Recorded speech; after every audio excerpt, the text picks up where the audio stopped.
In this video, I'm going to discuss some of my FPL transfer tips for Game Week 16. If you enjoy the video, make sure to hit like and subscribe. Let's get into it. Okay, so we'll start with Wissa, who's got 8 goals and 2 assists in 11 starts this season, and yet a lot of people are looking at transferring him out. And I can understand it because they do have some really tough fixtures coming up, and their away record is pretty dreadful. But I just think he's a long-term hold, set and forget.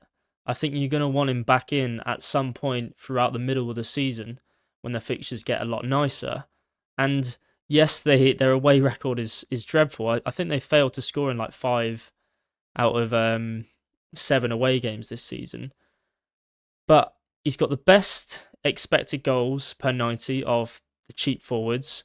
He's got better expected goals than, in fact, some of the more expensive forwards like Jackson, like Wissa, like Isak. 8 goals, 2 assists, and 11 starts.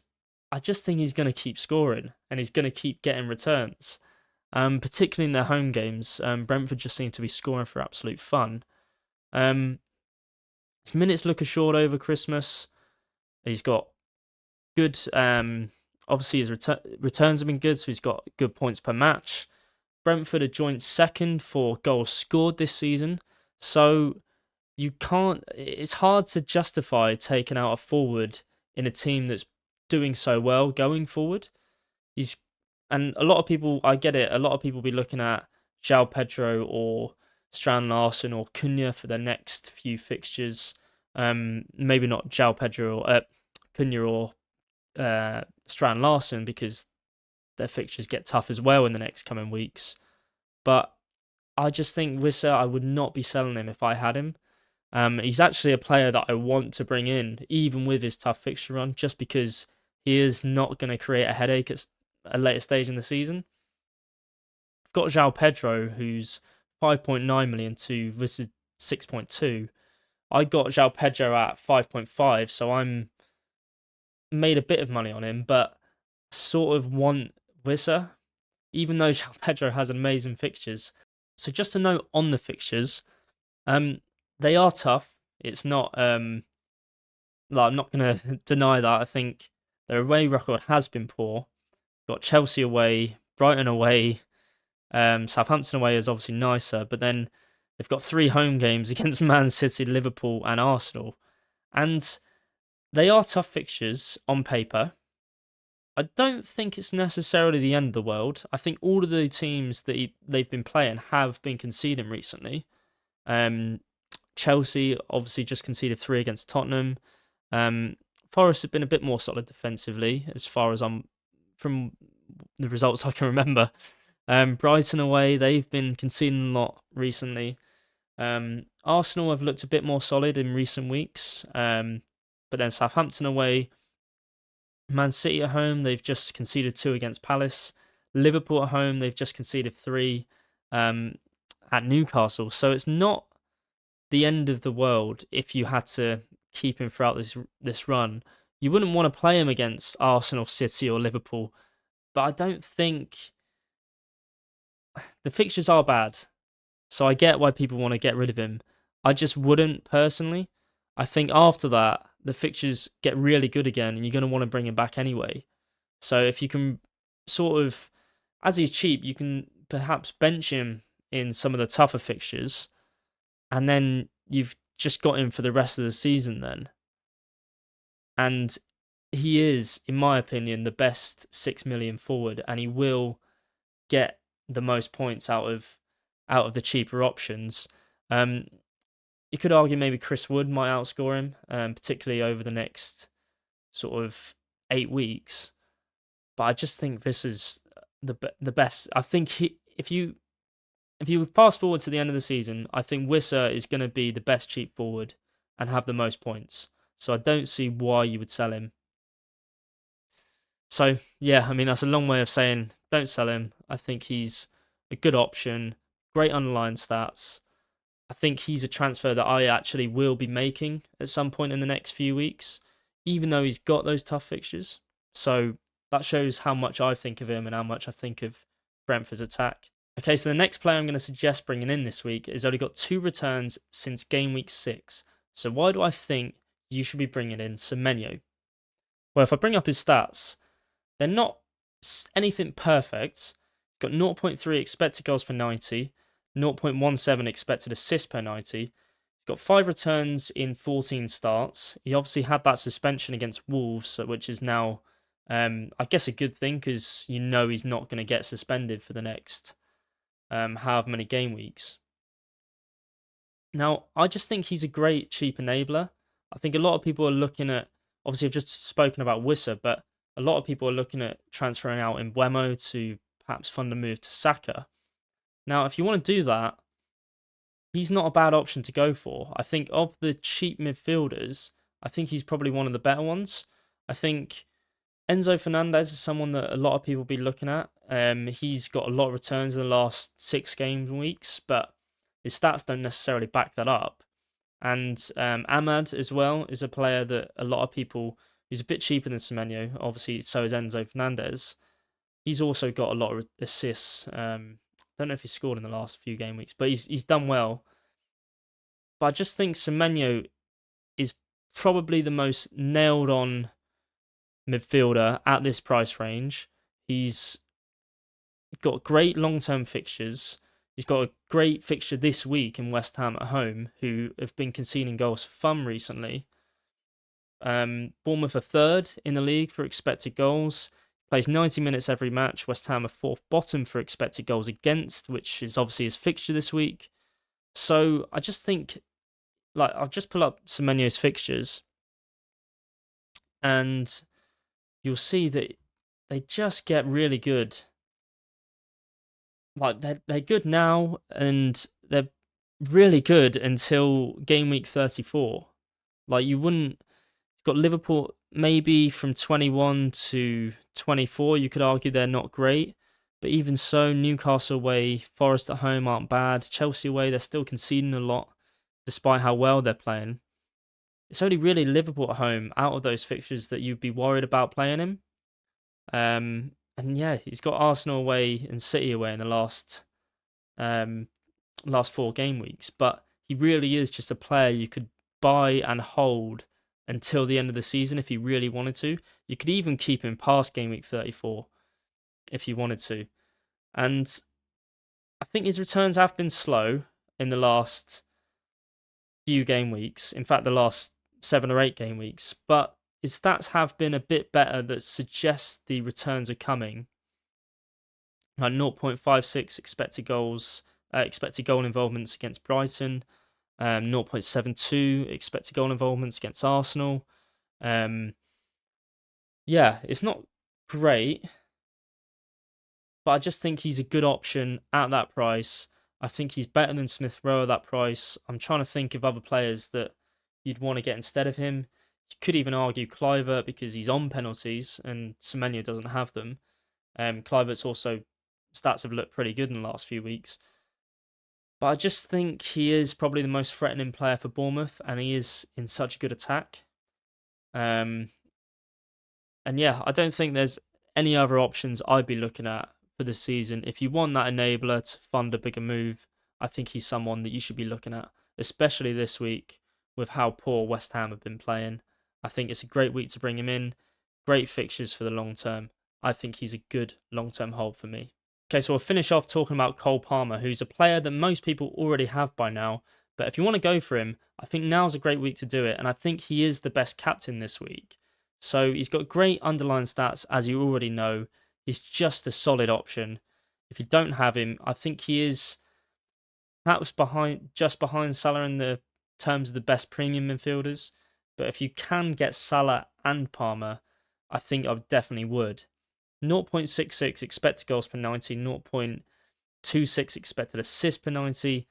Yeah, what more do I have to say? 18 returns in 15 starts. 1.61 expected goal involvements in the last 3 games. Obviously, there have been penalties in that as well. But Chelsea they're top for goals scored this season. I think he is the best captain this week. Brentford are fourth bottom for expected goals against away from home. So even though you think Brentford at home, they're a pretty good team, I think away from home, I think they will concede goals. So if I just pull up his fixtures long term, obviously you can see his fixtures short term there, but pull them up long term, they're just really good. Like, he is just a player that you're gonna hold for the season. If you bring him in, there's no need to transfer him out unless he gets a massive, leg breaking injury. Like, it's just no need to transfer him out. I'll just go over his performances recent games.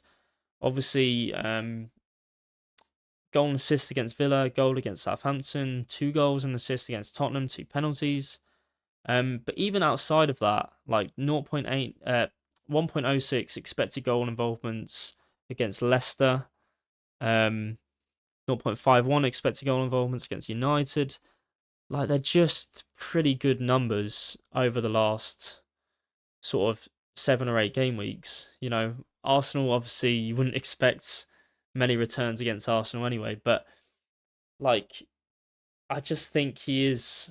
If I just go on I just pull up the fixtures for the game week. You've got Arsenal against Everton. I think Everton are a good defensive side.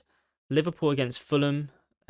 Obviously both Liverpool and Arsenal at home, but I think Liverpool against Fulham, you're looking at a good defensive team in Fulham. I think they're among the top for expected goals against this season, so they're defending really well. You got Haaland against United. That's a good captaincy option, I'd say. You got maybe Son against Spurs Son against Southampton if you wanted to go for him. Isak against Leicester. You want to go really differential. I just think Pamer is the best option, and it's been killing me the last few weeks because I've been backing against Salah for captaincy, and it's just gone horribly. But I just think now is probably the week that I think you should definitely do it. I think Palmer is the best captaincy this week. I can't see Everton Arsenal being high scoring. I can't see Liverpool Fulham being high scoring. And yeah, I think he's just a great option, long term hold, best captain this week in my opinion. So yeah, I think you should be bringing him in this week if you're considering it. Okay, so you might be wondering why I've not made a video in the last 6 or 7 game weeks, or you might not care, but it's not because that my team's been doing poorly over the last 6 or 7 weeks, like some of my friends have speculated. It's just that I haven't really had the time to make videos at the moment. There's been a lot going around the house, but that's the end of that. To be honest, the last 6 or 7 game weeks just could not have gone any worse. I've gone down 2.7 million in ranks. I've taken a lot of hits that just haven't gone well. Game week 6, my team was looking really well. I was in the top 400k. I think I was 315k. I then transferred out Salah, and that went well for a few weeks, but then it just went absolutely horribly. Double-digit return after double-digit return. Eventually, I've brought him back in and sacrificed Haaland.